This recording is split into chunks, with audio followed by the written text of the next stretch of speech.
श्री गणेश पुराण भाग 8 प्रकरण 13 अध्याय 48 ते 51 आणि पुढचे.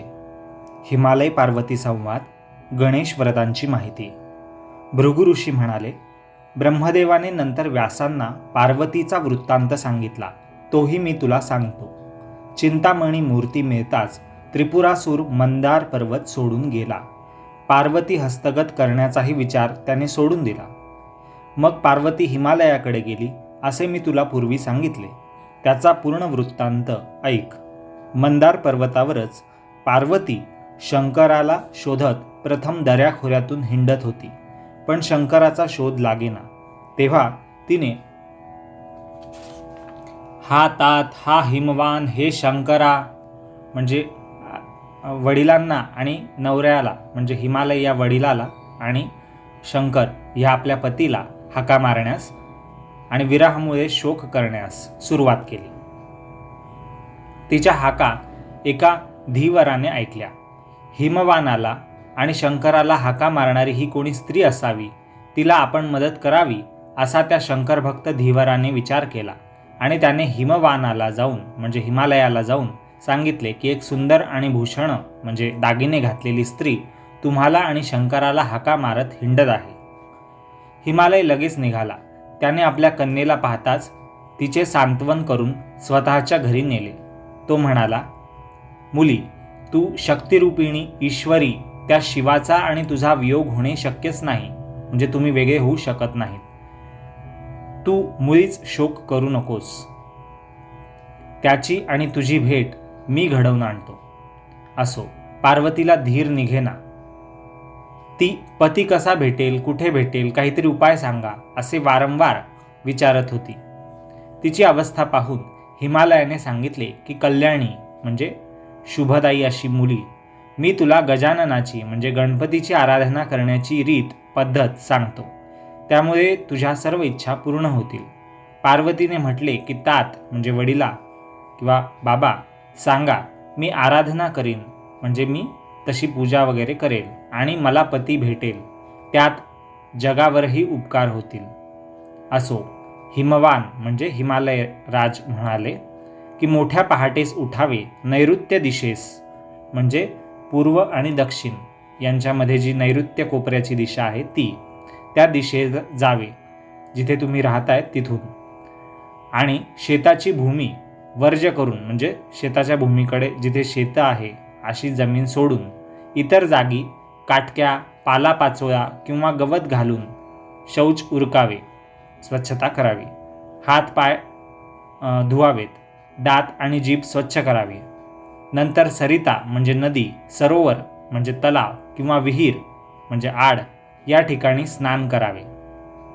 नंतर मंत्रयुक्त स्नान करावे, म्हणजे मनाने सुद्धा शुचिर्भूत व्हावे आणि शरीराने सुद्धा स्वच्छ व्हावे. मृत्तिका म्हणजे माती, चंदन किंवा कुंकू यापैकी काहीही यांचा तिलक म्हणजे टिळा किंवा गंध भाळी लावावा. धूतवस्त्र म्हणजे धुतलेली कपडे, धुतलेले स्वच्छ कपडे नेसावेत, घालावेत. नित्याची आह्निक कर्मे करावीत, म्हणजे जे काही रोजची आवश्यक कामं आहेत ती करावीत.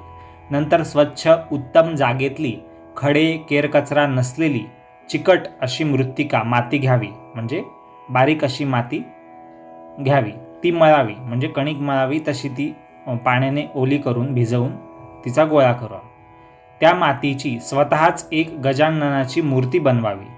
तिला सर्व अवयव असावे, म्हणजे जसे मनुष्याला हात असतात, पाय असतात, मस्तक असतं, पोट असतं, पाठ असतं, तसं सर्व अवयव त्या मूर्तीला, मातीच्या गोळ्याला द्यावेत.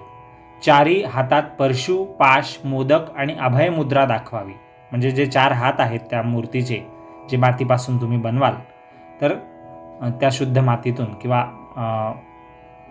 अशा स्वच्छ मातीतून तिथे प्रत्येक हातात काय काय येतं. एका हातात परशु नावाचं शस्त्र आहे, म्हणजे जसा परशुरामाचा परशु आहे, फरस आहे, तसं. पाश म्हणजे बंधनात अडकवण्याचं, शत्रूला अडकवण्यासाठी जो दोरा आहे किंवा दोरखंड आहे त्याला पाश म्हणले. आणि मोदक म्हणजे हा प्रसादाचा भाग झाला. जसा लाडू असतो तसा महाराष्ट्रातला मोदक प्रसिद्ध आहे. तर तो मोदक नावाचा पदार्थ.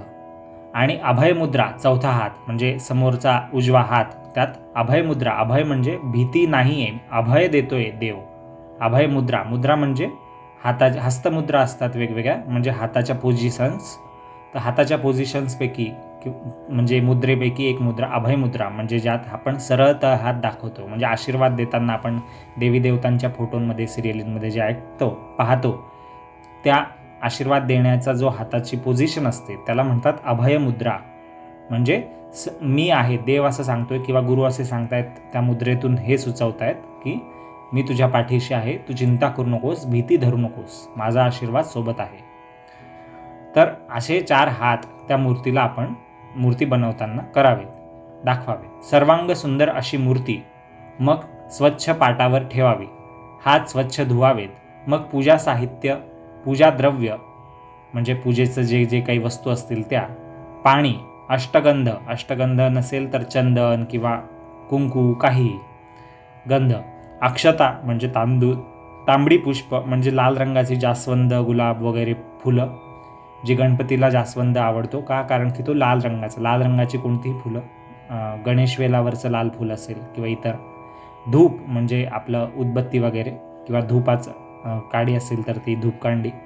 108 दुर्वा, 108 नसतील तर निदान आपण एक नेहमीच्या प्रचलनात सध्या जे आहे ते 21, 3 पानांची एक अशा 21 दुर्वा, म्हणजे गवताचा प्रकार येतो, लांबट दाट हिरव्या अशा. तर त्या दुर्वा, त्यांना 3, 5 किंवा 7 पाने असावीत. हे तेव्हाच्या प्रमाणे लिहिलं आहे, पण आपण शक्यतो सहजी आता 3 पात्याच्याच सगळीकडे वापरतो, प्रचलनात आहेत. आणि 21 दुर्वा म्हणतोय, इथे 108 सांगितलं आहे. जेव्हा हे पोथी लिहिली असणार त्या हिशोबाने ते सांगितलं आहे. आणि तुपाचे आणि तेलाचे दीप म्हणजे दिवे, तेलाने पेटवलेले, फुलवात ठेवून किंवा काडवात ठेवून, आणि किंवा तेलाचे किंवा तुपाचे. मोदक नसतील तर लाडू, घारगे हे पदार्थ आहेत, गोड पदार्थ आहेत वेगवेगळे. आता हे कसे बनवावेत हे आपल्याला इंटरनेटवर इतर ठिकाणी कळेलच सर्च केल्यावर. पारंपरिक पदार्थ आहेत, बरेचसे रेडीमेडही मिळतात आणि बरेचसे नाही मिळत, तर ते आपण शिकूही शकतो. तर गणपतीला काय आवडतं आहे किंवा जी परंपरा चालत आलेली त्या हिशोबाने आपल्याकडे काय प्रसाद म्हणून ठेवलं जातं, तर त्यांचे नावं इथे घेतले आहेत. मोदक, घारगे, लाडू, क्षीर म्हणजे खीर हे मराठी नाव आहे किंवा हिंदी नाव आहे, पण मूळ नाव क्षीर आहे, जे संस्कृत शब्द क्षीर आहे त्याच्यावरून आलेलं आहे. म्हणजे दुधाचा तांदूळ किंवा रवा किंवा तत्सम पदार्थ घालून केलेलं पातळ असं द्रावण. बासुंदीसारखंच पण थोडं वेगळं, म्हणजेच क्षीर म्हणा त्याला, किंवा इतरही पियुष वगैरे ही नावं आहेत. पियुष वेगळ्या पद्धतीनेही बनतं, पण खिरीलाही कधी पियुष म्हटलं जातं. इत्यादी नैवेद्यांचे पदार्थ तयार करावेत. पूजेचे स्थान स्वच्छ आणि एकांतात असावे, म्हणजे कोणी तुम्हाला डिस्टर्ब करेल पूजा करताना, तुम्हाला उठावं लागेल किंवा विचारांचा ओघ जो पूर्ण एकाग्रचित्त असेल ते भंग पावेल असं नसावं. मृगचर्म म्हणजे हरिणाच्या त्वचेचं किंवा हरिणाच्या कातडीपासून बनलेलं आसन बसायची, मृगचर्म पूर्वी असायचं, आता तसं नाही आहे. तुम्ही आता सुती कपडा जे आसन येतं तेही वापरू शकता, किंवा दर्भाचं आसन वगैरे. दर्भ म्हणजे वाळलेल्या गवताचा एक वेगळा प्रकार आहे. आणि वस्त्र म्हणजे कपडे वगैरे इत्यादिकांचे आसन करून त्यावर बसावे. हे मृगचर्म, दर्भ याचं आसन मिळणं आणि बनवणं आजकाल बऱ्याच ठिकाणी उपलब्धच नसतं, पण तरीही त्या व्यतिरिक्त जे काही तुमच्याकडे आसन असेल ते आसन घेऊन बसावं. डायरेक्ट जमिनीवर कोणत्याही पूजेला बसू नये, कारण की जी एनर्जी असते ती सेव्ह व्हायला पाहिजे, जी ब्रह्मांडात आहे किंवा आजूबाजूला वातावरणात आहेत, तर ती तुमच्या शरीरात मनात स्थिर व्हायला पाहिजे. ती जमिनीतून जसं करंट ट्रान्सफर होतो तसं व्हायला नको, यासाठी आसन सांगितलं आहे. आणि त्यावर पद्मासन घालावं. पद्म म्हणजे कमळाच्या 2 पाकळ्या जशा समोरासमोर आडव्या असतात खालच्या पाकळ्या, तसा पद्मासन म्हणजे हा योगासनाचाच एक आसनाचा प्रकार आहे, ज्यात तुम्ही दोन्ही पायांचे तळवे मांडी घालताना वर दिसतील, मांड्यांवर येतील. म्हणजे उजव्या मांडीवर डाव्या पायाचा तळवा येईल आणि डाव्या मांडीवर उजव्या पायाचा तळवा, असं पूर्ण पद्मासन घालावं, बसावं. जर पद्मासन शक्य नसेल तर सुखासन घालावं, म्हणजे जसंही तुम्हाला जमेल, मांडी वाळून किंवा पायांचा काही त्रास असेल तर पाय लांब करून किंवा खुर्चीवर वगैरे, स्टूलावर, जसं जमत असेल तसं आसन घेऊन त्याच्यावर बसावं. भूतशुद्धी म्हणजे जीवांची शुद्धी. आसन शुद्धी म्हणजे जे आसन आहे, तुम्ही बसत आहात, त्या आसनावर पाणी शिंपडून, मंत्र म्हणून, जे काही इतर पौराणिक किंवा इतर पोथींमध्ये लिहिलेले आहेत त्याप्रमाणे करावं. आणि प्राणायाम दिग्बंध करावे. दिग्बंध म्हणजे दिशांचं बंधन. याबद्दल दिग्बंध असो किंवा आसनशुद्धी किंवा भूतशुद्धी, प्राणायाम याबद्दल मी इथे तज्ज्ञ नसल्यामुळे मी यात काहीही सांगणं चुकीचं आहे, गैर आहे आणि अपूर्णही आहे. त्यामुळे याबद्दलचे व्हिडिओज तुम्हाला इतर चॅनल्सवर नक्कीच मिळतील आणि पुस्तकंही आहेत अवेलेबल आपल्या मराठी भाषेत. त्याप्रमाणे किंवा गुरुजींना, तुमचे ओळखीचे कोणी गुरुजी असणार, जाणकार असणार, त्यांच्याकडून हे तुम्ही समजून घेऊ शकता, त्याप्रमाणे करावं. गणपती स्मरण म्हणजे गणपतीच्या नावाचं स्मरण किंवा रूपाचं स्मरण, की जसं तुम्हाला दर्शन देतो किंवा तुम्ही पाहू इच्छितात ज्या स्वरूपात तुमच्या स्मृतींमध्ये समोर येतो, डोळ्यांसमोर, तसं त्याचं रूप आठवावं. आणि इतर देवांचंही स्मरण करावं. आगमोक्त, मातृका न्यास, आंतर आणि बाह्य न्यास करावे. आता हे सगळं काय आहे, मग नंतर मंत्रन्यास, षडंग न्यास करावे. हे जे सगळं काही विधी आहेत हे टेक्निकल वाटतात, क्लिष्ट वाटतात समजायला, पण हे तेवढा काही मोठा भाग किंवा न समजण्यासारखा असा नाही आहे. हा तुम्हाला कोणीही शास्त्रांचा जाणकार किंवा पुजारी किंवा तत्सम गुरुजी वगैरे आपल्याकडे तुळशी विवाहाला किंवा गणपतीची पूजा करायला गणपती बसतात तेव्हा येतात, किंवा एरवीही सत्यनारायण पूजेत किंवा लग्न कार्यासाठी जे गुरुजी असतात किंवा इतर धार्मिक कार्यांसाठी, वास्तुशांतीसाठी, मुंजीबंधनासाठी, त्यांना किंवा त्यांच्या संपर्कातल्या कोणालाही किंवा मागच्या पिढीतल्या बऱ्याच जणांना याबद्दल माहिती असते आणि आजकाल अवेलेबलही आहे, ते तुम्ही समजून घेऊ शकता.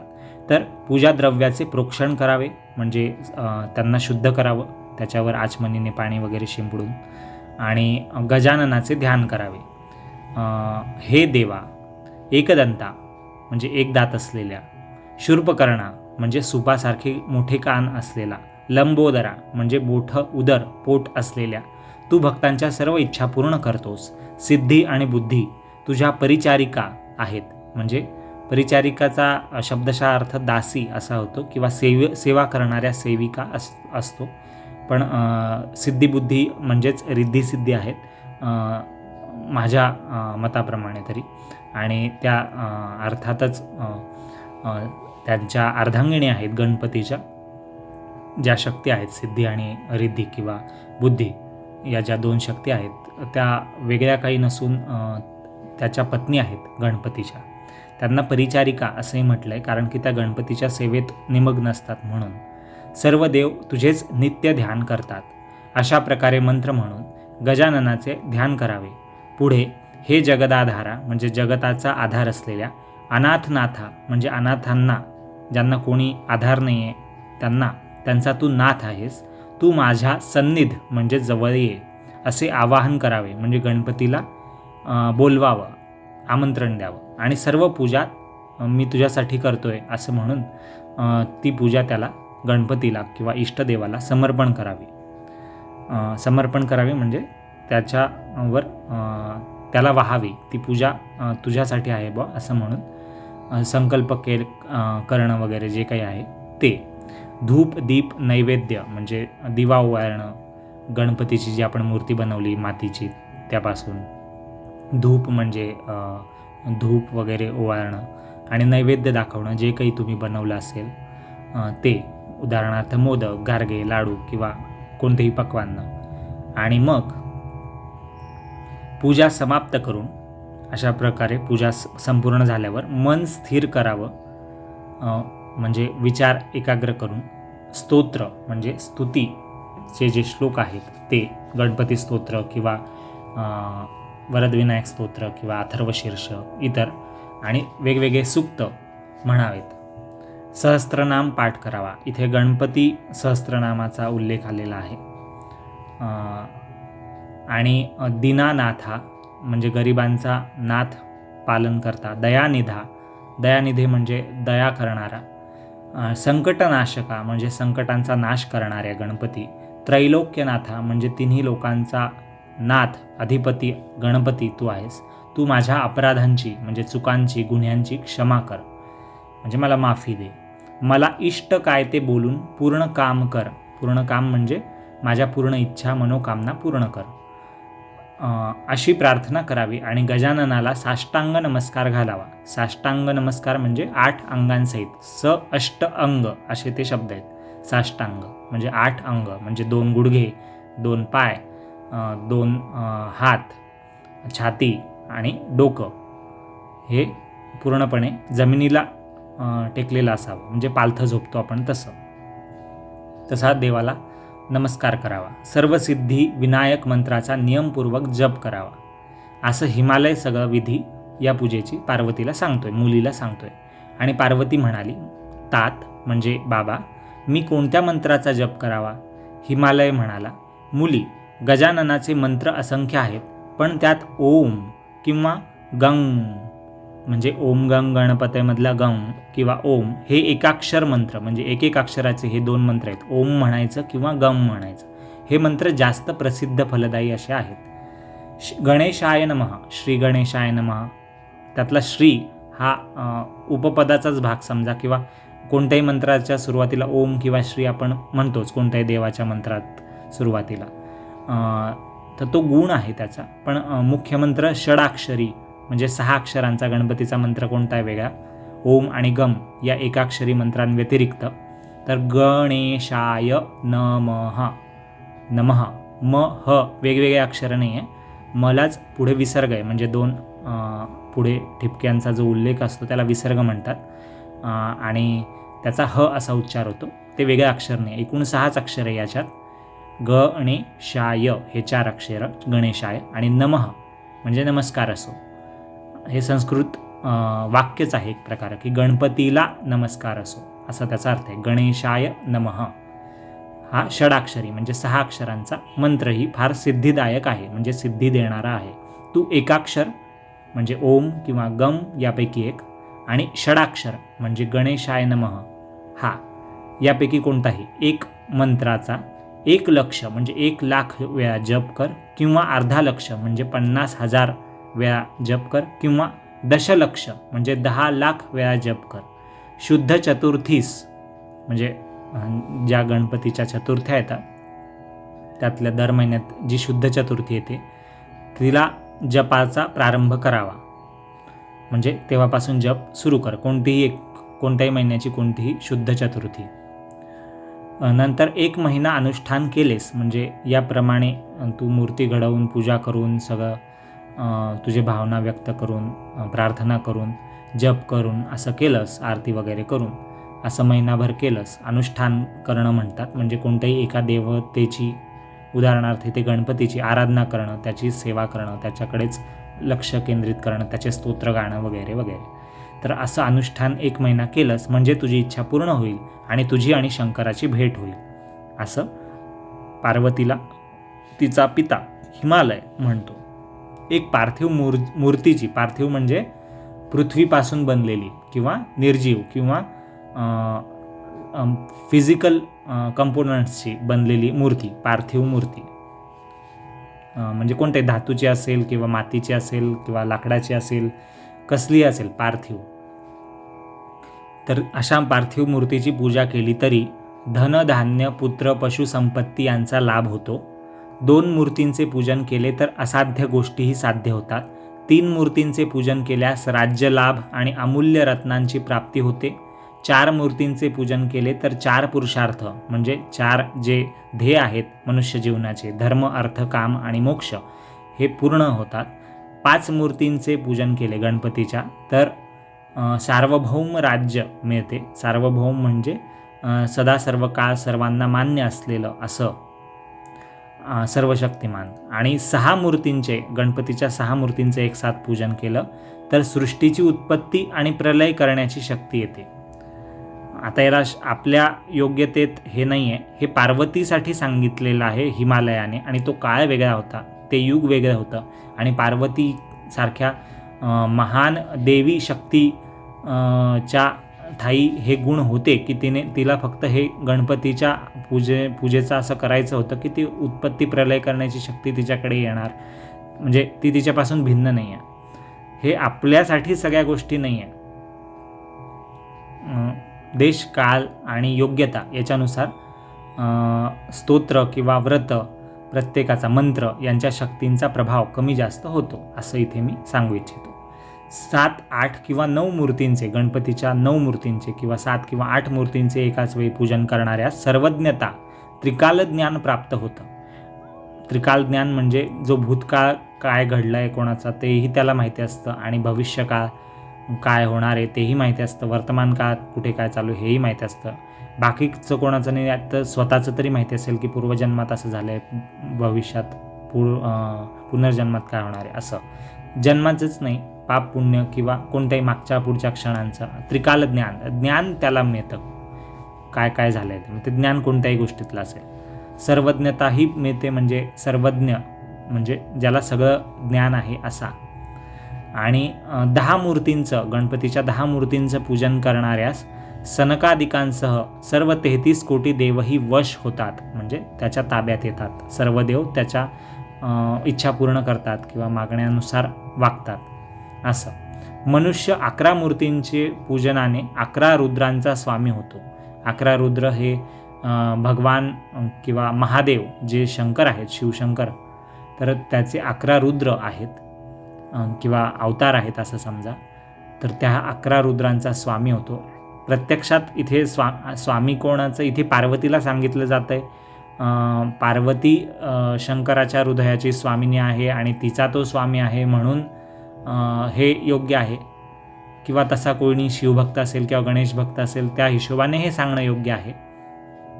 आपण इथे आपल्यासाठी तसा फायद्यासाठी तशा मूर्तींचं, तेवढ्या मूर्तींचं पूजन करणं हे फारच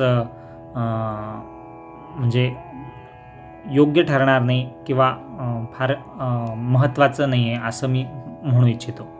म्हणजे त्याचा असा प्रभाव तुम्हाला दिसणार नाही, कारण की तशी योग्यता, भक्तीची ती तीव्रता आणि तो काळ, तो प्रभाव जो संतांच्या योग्यतेचा आहे किंवा दिव्य व्यक्तींच्या, महात्म्यांच्या जीवनात जसं असतं तसं आपल्याकडे नसल्यामुळे असं काही आपण स्वामी वगैरे होणार नाही आहे. पण त्यामुळे हे विधान खोटं नाही होते, हे पूर्ण सत्य आहे. फक्त ते आपल्यासाठी लागू किती होतं याच्यावरून तुम्ही त्याची खरी खोटी योग्यता तपासू शकत नाही, कारण आपणच अपूर्ण आहोत. तर आपण पूर्णत्वाला कसं समजू शकू. पुढे 12 मूर्तींच्या पूजनाने 12 आदित्य, जे 12 आदित्य म्हणजे सूर्याचे 12 रूप मानले जातात, त्यांचा स्वामी तो भक्त होतो, गणेश भक्त. ज्या मानाने संकट असेल त्या मानाने मूर्तींची संख्या वाढवावी. 108 मूर्तींच्या पूजनाने जो पवित्र क्रमांक मानला जातो शास्त्रमतानुसार, नक्षत्रांच्या स्थिती वगैरेनुसार, संख्येनुसार, तर 108 मूर्तींच्या पूजनाने कोणतेही संकट येणार नाही आणि लक्ष म्हणजे 1,00,000 मूर्तींच्या पूजा केल्याने मोक्ष मिळेल. 5 मूर्तींची 3 किंवा 7 दिवस रोज पूजा केल्यास कारागृह म्हणजे बंदिवास, जेल यातून मुक्तता होईल.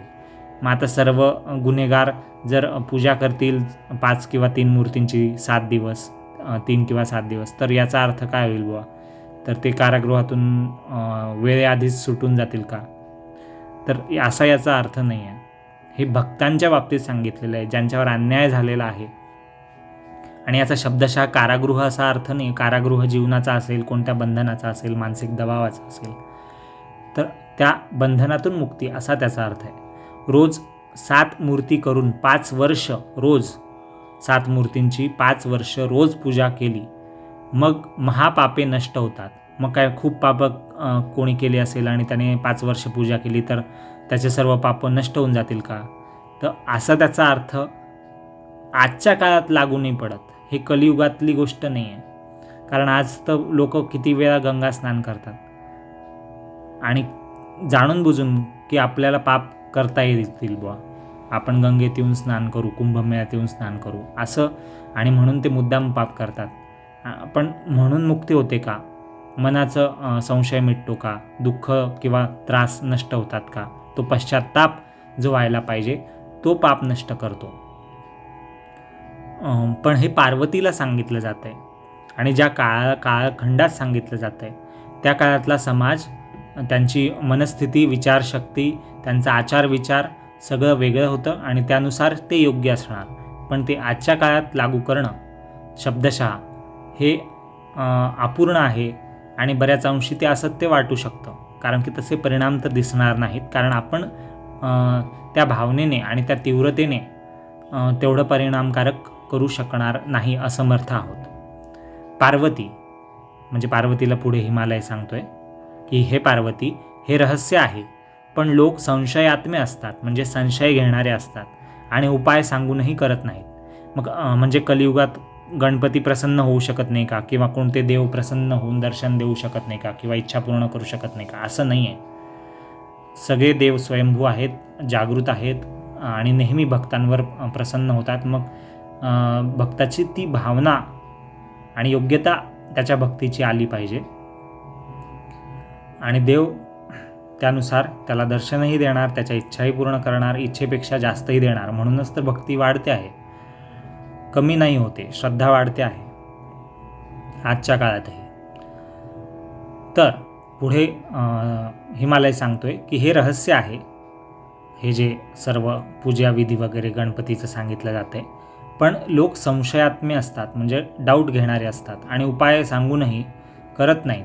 भगवान श्री गजाननाचा महिमा असा आहे की जो मनुष्य जन्मभर मृत्तिकेच्या एकाच गणेश मूर्तीची रोज पूजा करतो, म्हणजे जो आयुष्यभर फक्त त्याच्याकडे हिरे, मोती, माणिक, सोनं, चांदी अशा काही मूर्त्या नाही आहे, फक्त एक मातीची मूर्ती त्याने बनवली आहे स्वतः, किंवा त्याच्याकडे आहे, आणि त्या साधारण माती आहे, निसर्गाचाच एक घटक आहे, त्यापासून बनलेली जी काही ओबडधोबड असेल, किंवा सुंदर असेल, मोठी असेल, लहान असेल, एक ती कशी का असेना, ती एक गणेश मूर्तीची जर तो आयुष्यभर पूजा करेल रोज, तर तो गजानन स्वरूपच होतो. कारण की तो गणपतीच्या त्या भावनेला स्पर्श करून आलेला आहे, किंवा त्या भावनेत रममाण झालेला आहे. ते ज्ञान त्याला, त्या ऊर्जा त्या मूर्तीकडून मिळत आहेत, कारण की त्याने त्याचं सर्व लक्ष केंद्रित केलं आहे आयुष्यभराचं. म्हणून असं लिहिलेलं आहे की गजानन स्वरूपच तो भक्तही होतो, आणि त्याच्या दर्शनाने, म्हणजे त्या भक्ताच्या दर्शनाने, त्याला पाहण्याने भक्ताला जो कोणी पाहिल तर त्या इतरांची सर्व विघ्ने, संकटे नष्ट होतील. 3 उत्तम गणेश मूर्तींची 9 दिवस पूजा करावी, म्हणजे रोग नष्ट होतो. मुली मृत्तिकेच्या स्वतः निर्माण केलेल्या मूर्तीचे, म्हणजे स्वतः जी मातीपासून मूर्ती बनवली असेल त्याचं हे परम लाभदायक उपासना रहस्य आहे. याशिवाय सुवर्ण म्हणजे सोनं, रूप म्हणजे चांदी, तांब म्हणजे तांब्याचे भांडे वगैरे, आणि कांस्य म्हणजे मिश्र धातू आहे हा, पितळ, तांब, जस्त वगैरे. मौक्तिक म्हणजे मोती किंवा प्रवाळ, म्हणजे हाही एक प्रकारचा दागिनाच असेल किंवा रत्नच असेल, याबद्दल मला कल्पना नाही आहे. आणि गणेश मूर्तीची ही म्हणजे जी याही प्रशस्त आहेत, म्हणजे सोन्याची गणपती मूर्ती असेल कोणाकडे, किंवा चांदीची असेल, तांब्याची असेल, कांस्याची असेल, मिश्र धातूंची असेल, मोतींपासून बनलेली असेल, प्रवाळांची असेल, मातीचीच पाहिजे असं नाही. म्हणजे कोणतीही गणेश मूर्ती, फक्त त्यांच्या पूजेने सिद्धी लवकर प्राप्त होतात. इतर वेगवेगळ्या धातूंनुसार वेगवेगळा परिणाम येतो असं म्हणणं आहे. पण श्रद्धा शेवटी कुठेही महत्त्वाची. भाद्रपद मासातील, म्हणजे भाद्रपद नावाचा जो हिंदू किंवा सनातन पंचांगनुसार, दिनदर्शिकेनुसार, वर्षानुसार जो महिना आहे, त्या भाद्रपद महिन्यातील शुद्ध चतुर्थीला पार्थिव गणपती गणेश मूर्तीची षोडशोपचारे, म्हणजे 16 उपचारांनी, म्हणजे गंध, अक्षत, पंचामृत, फुलं, जे काही विधी असतील त्यानुसार 16 उपचारांनी पूजा करणं विशेष फलप्रद असतं. कधी? भाद्रपदातल्या शुद्ध चतुर्थीला, म्हणजे जेव्हा गणपती बसतात तेव्हा. गणेशाचा उत्सव त्या दिवशी करावा, गायन वादन करावे, म्हणजे गणपतीवर आधारित त्याच्या कथा, कीर्तनं, स्तोत्र, आरत्या, भजनं गावेत. आधीच्या, कारण की तो विद्येची पण देवता आणि कलेची देवता आहे. जशी सरस्वती आहे तसा गणेशसुद्धा 64 कलांचा अधिपतीच आहे. मग त्यासमोर आपण गायन, वादन, नृत्य हे करू शकतो. आधीच्या रात्री जागरण करावे, म्हणजे चतुर्थीच्या आधीच्या रात्री.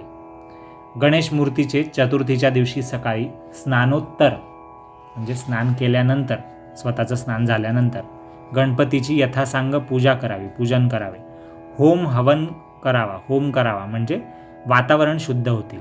म्हणजे पोल्युटेड पार्टिकल्स असतात वातावरणात, निगेटिव्ह एनर्जीज असतात, बॅक्टेरियाज असतात, फिजिकल जे काही किटाणू असतात, जीवाणू असतात, तर त्यातून घर किंवा आपण राहतो ती जागा पवित्र व्हावी, हवा पवित्र व्हावी, यासाठी यज्ञ वगैरे करावा. गणेश याग करेल कोणी किंवा इतर कोणतेही छोटे मोठे आहुतींचे करतील. जप ज्या संख्येचा केला असेल त्याच्या दशांश जपाने होम करावा. म्हणजे जर तुम्ही 1,00,000 जपत असाल तर त्याचा 10वा भाग, 1,00,000चा 10वा भाग म्हणजे 10,000, 10,000 वेळा जप करून होम करावा. म्हणजे तो होम असाच नुसता धूर पेटवला असं नाही, तर मंत्र करत करत तो होम करावा. त्यात समिधा द्याव्यात, म्हणजे तो यज्ञ पेटता राहील किंवा तो होम पेटता राहील आणि त्यातून धूर जो निघेल, ऊर्जा जी निघेल ते पवित्र करेल वातावरणाला. पूर्णाहुती देऊन बलिदान द्यावे. बलिदान द्यावे म्हणजे चित्रावली द्यावी. पूर्णाहुती त्याचा अर्थ बहुतेक तोच आहे. म्हणजे मी माझ्या हिशोबाने सांगतो, यात त्रुटी असू शकतील. बलिदानचा अर्थ काही वेगळा नाही आहे. नारळ फोडणं किंवा अन्नाचा आपण हे करतो, चित्रावली वगैरे करतो, पूर्णाहुती देतो, यज्ञामध्ये आहुती देतो, तसं त्याला म्हटलं आहे बलिदान. इथे कोणत्याही वेगळ्या बळीची हिंसेची काही गोष्ट इथे नाही आहे. आचार्य पूजन करावे, म्हणजे ज्यांनी पूजा सांगितली असेल गणपतीची, ही सगळी ज्यांच्या आधिपत्याखाली आपण ही पूजा केली असेल त्यांची पूजा करावी, किंवा तुमचे गुरु असतील त्यांची पूजा करावी. त्यांना गायी, वस्त्र, भूमी म्हणजे कपडे, जमीन आणि गाय वगैरे असे जे दूध दुभती देणारे असे जी प्राणी आहेत ते, यापैकी जे जमेल ते यथाशक्ती, जशी तुमची शक्ती असेल तसं दान द्यावं. म्हणजे त्यांना राहायला जमीन नसेल तर जमीन द्या, कपडे नसतील तर कपडे द्या, अन्न नसेल तर अन्न द्या. दूध देणारी, दूध, शेण, गोमूत्र, दुधापासून त्यांना त्यांचं घर पालन पोषण करता येईल असं गाय द्यावी. गाईचं महत्त्व वेगवेगळ्या शास्त्रांमध्ये खूप आहेत, म्हणून तर असं दान द्यावं. होम समाप्त करावा. होमाच्या दशांश तर्पण, म्हणजे जेवढं होम झालं आहे, होमात आपण आहुती टाकली तर त्याचं 10वा भाग, म्हणजे त्याला भागिले 10 केल्यानंतर जे उरतं तेवढा हिस्सा तर्पणात, आणि तर्पणाच्या दशांश म्हणजे 10वा भाग ब्राह्मण भोजन घालावं. मग ब्राह्मण भोजन काय एक दानाच घालायचं का? नाही, ब्राह्मण भोजनच एवढं मोठं पाहिजे, पोटभर. भले एका ब्राह्मणाला घाला, गरीबाला घाला, गरजूला घाला. ब्राह्मणचा अर्थ जातीने ब्राह्मण असा नाही आहे. जो कोणी ज्ञानी असेल किंवा ज्ञानार्जन करणारा विद्यार्थी असेल, कोणत्याही क्षेत्रातला, आधुनिक विषयांमधलाही काही, तो एक प्रकारे ब्राह्मणच आहे. पण प्रत्यक्ष ब्रह्म जाणतो तो ब्राह्मण. ज्याला शास्त्रज्ञान आहे वगैरे ते तर ठीकच आहे, जो भक्ती करतो, पूजा करतो तो तर ठीकच आहे, पण तो आचार विचारांनी सुद्धा अनुभवी आहे, ज्ञानी आहे, ईश्वराकडे त्याचा ओढा आहे आणि तो इतरांनाही ईश्वराकडे नेण्यासाठी प्रवृत्त आहे, पुढे नेतो आहे. असा जो कोणी असेल त्याला भोजन घालावं त्या दिवशी, चतुर्थीच्या दिवशी. दाम्पत्य पूजन म्हणजे कोणी विवाहित जोडपं असेल, नवविवाहित असो किंवा कोणीही, तर त्यांची पूजा जोडप्याची पूजा करावी, लक्ष्मीनारायणाचा स्वरूप समजून. भोजन, त्यांनाही जेवण द्यावं. जसं आपल्याकडे ब्राह्मण आणि सवाष्ण जेवण घालतो, म्हणजे ते काय, दाम्पत्य पूजन आणि भोजनच आहे. त्यांना दक्षिणा द्यावी. पैसे कशासाठी द्यावे? तर तो मान म्हणून द्यावे. ते येण्याची फीस नाही आहे ती. ते आपल्याकडे जसं अन्नदान देतात, वस्त्रदान देतात, ज्ञानदान देतात, तसं दक्षिणा ही दानाचाच एक भाग आहे. तो आपल्या मनाच्या समाधानासाठी आहे. आपल्या योग्यतेनुसार आपण कोणाला तरी देतोय. गरजूंना द्या, गरीब असतील त्यांना द्या, त्यांना ती मदत होईल. पण गरजू नसतील तरीही कोणाला तरी ते देणं अपेक्षित आहे दान.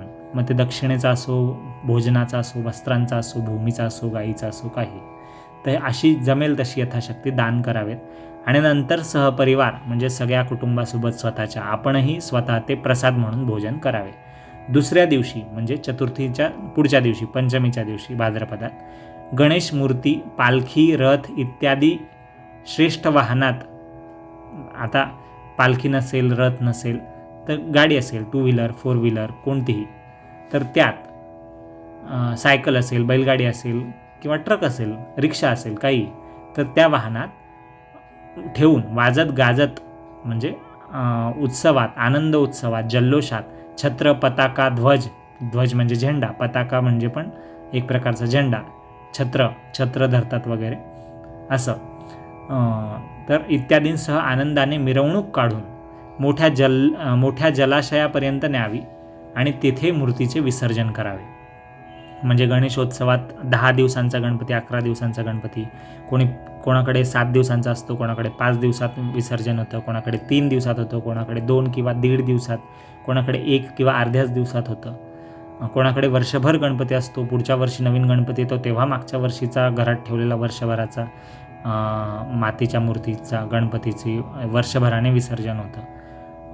असंही असतं. वेगवेगळ्या ठिकाणी वेगवेगळ्या पद्धती आहे, पण ही एक तत्कालीन सामान्य मतानुसार जेव्हा टिळकांनी गणेशोत्सव मोठा केलेला नव्हता, सार्वजनिक स्वरूपात महाराष्ट्रात किंवा भारतभरात किंवा जगभरात प्रचलित नव्हता, तेव्हा त्याच्या आधी हजारो वर्षांपासून किंवा कित्येक शतकांपासून जे वेगवेगळ्या गणेश पुराण म्हणा किंवा इतर शास्त्रात लिखित किंवा मौखिक स्वरूपात सांगितलं गेलं आहे, लिहिलं गेलं आहे, त्यानुसार अशीच परंपरा असणार. तीच इथे सांगितली की चतुर्थीला पूजा करून सगळं ब्राह्मणांना, गरजूंना दान करून, देऊन, गणपतीची आराधना करून वगैरे, होम वगैरे करून पंचमीला म्हणजे दुसऱ्या दिवशी विसर्जन करावं. कुठे विसर्जन करावं तर वाजत गाजत मिरवणुकीत न्यावी आणि जलाशय जिथे असेल, म्हणजे तिथे विहीर असेल किंवा तलाव असेल किंवा धबधबा असेल किंवा पाण्याचं असं नैसर्गिक ठिकाण असेल. आजकाल तसं नसतं, तर कोणी हौदात करेल, कोणी विहिरीत करेल, कोणी पण स्वच्छ पाणी, वाहतं पाणी असलं पाहिजे, जेणेकरून आणि ती मूर्ती प्लॅस्टर ऑफ पॅरिस किंवा असं घातक रंगांनी, केमिकल्सने बनलेली नसेल तर ते पाणी दूषित होणारच नाही. ती साधी नैसर्गिक मातीपासून स्वतः बनवलेली मूर्ती असणार, आजूबाजूच्या वातावरणातून, निसर्गातून घेतलेली माती असणार, किंवा समजा आपण शाडूची माती म्हणतो तर तत्सम, आणि त्याच्यावर रंग वगैरे केमिकलयुक्त असे हानिकारक नसतील, नैसर्गिक रंग वगैरे रंगवलेला असेल आणि त्याच्यात असं प्लॅस्टिक किंवा अशा दुसऱ्या काही गोष्टी नसतील, प्लॅस्टर ऑफ पॅरिस वगैरे असं काही नसेल, सिमेंट किंवा दगड असं वेगळं काही नसेल, अशी जी काही मूर्ती असेल, जी मातीची असेल, शक्यतो निसर्गातून बनलेली असेल, तर तिचं विसर्जन आपण वाहत्या पाण्यात नक्कीच करू शकतो, तलावात वगैरेही करू शकतो, कारण की ती माती शेवटी त्या तलावाच्या तळाशी जाईल आणि ती माती त्या तलावाच्या मातीला, जमिनीला सुपीकच करणार आहे. तलाव असेल किंवा नदी असेल, वाहतं पाणी असेल तर ती वाहत वाहत पुढे जाईल आणि जिथेही ते थांबेल तिथे ती घातक पाण्याला करणार नाही. म्हणजे कोणी जनावर ते पाणी पिईल किंवा शेतात ते पाणी जाईल किंवा पिण्यासाठी मनुष्य वापरतील काही, तर त्या मातीचा काही प्रभाव वाईट होणार नाही, कारण माती निसर्गाचाच भाग आहे आणि ती तलावाच्या, नदीच्या, समुद्राच्या तळाशीच जाऊन स्थिरावेल.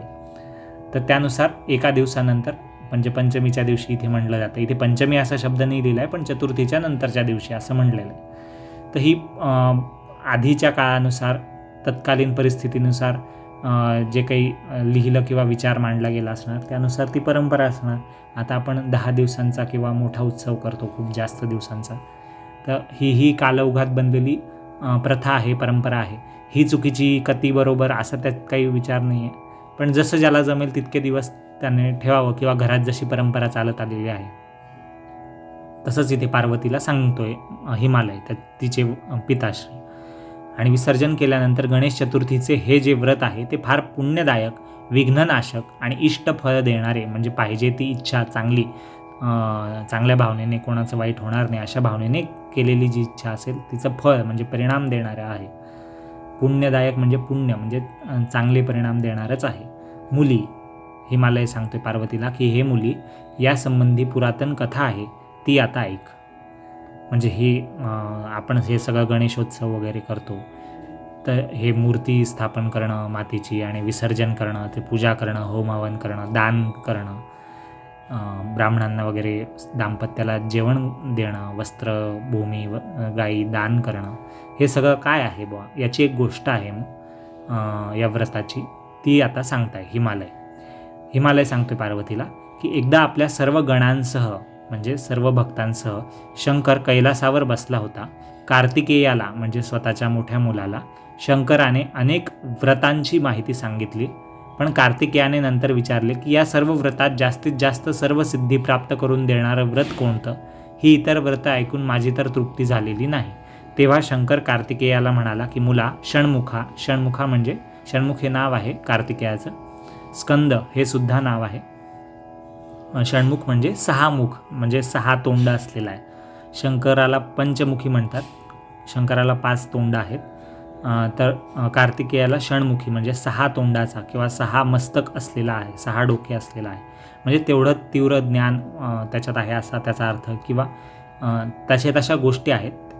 6 का आहेत त्याची जन्माची गोष्ट आहे कार्तिकेयाची, ती पुढे कधीतरी आपण एखाद्या स्कंद पुराणात वगैरे ऐकू, जेव्हा आपण आपल्या चॅनलवर उपलब्ध करून देऊ तेव्हा तिथे तुम्ही ऐकू शकाल.